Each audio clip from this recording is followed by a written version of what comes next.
దేవల్ తిరుమలాపూర్ గ్రామంలో హార్వెస్టింగ్ జరిగి దాదాపుగా నెల 15 రోజులు గడిచిన ఉడక కాంట ఓపెనింగ్ అయి 14 రోజులు 15 రోజులు అయినా కూడా ఇప్పటి వరకు ధాన్యం కొనుగోలు చేయడం జరుగుతలేదు.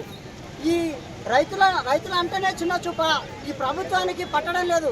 రైతులు ప్యాడీ క్లీనింగ్ చేయాలి, తూర్పు ఆరబెట్టాలి, తేమ శాతం రాళ్ళ శాతం అని చెప్పి ఒక క్వింటాల్కు 2-3 కేజీలు కట్ చేసి అయినా కూడా రైతులు కేజీ కట్ చేసుకుని అంటే ఉడక ఒప్పుకోకుండా ఇప్పటిదాకా ఉడక దాదాపు హార్వెస్టింగ్ జరిగి నెల గడిచినా కూడా ఇప్పటికి ధాన్యం కొనుగోలు చేయని సందర్భంగా కొత్తపల్లి మండల కేంద్రానికి వచ్చి ధర్నాకు దిగడం జరిగింది.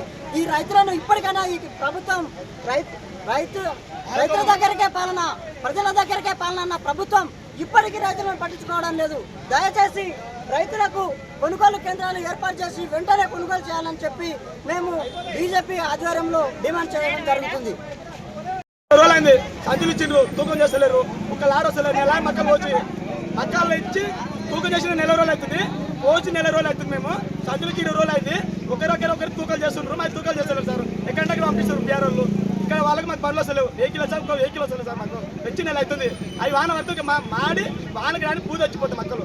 గవర్నమెంట్ ఒక్క లారీ పంపించలేదు సార్. మాకు ఇస్తామంటే రోజు రేపు వస్తుంది, ఇవాళ వస్తాడు, ఒక రోజు వస్తుంది సార్. మాకు ఆ రోజు తూకం చేసి నెల అవుతుంది సార్. ఇప్పటికి ఒక బండి రాలే, ఒక వెహికల్ రాలే, తూకం చేయాలి. ఇంకా 30,000 సంచులు 30,000 సంచులు ఒక బండి వల్ల సార్. మాకు వాన వస్తే మనకి మాకు ఇబ్బంది అవుతుంది. ఫస్ట్ మాకు మక్కలు పోవాలి.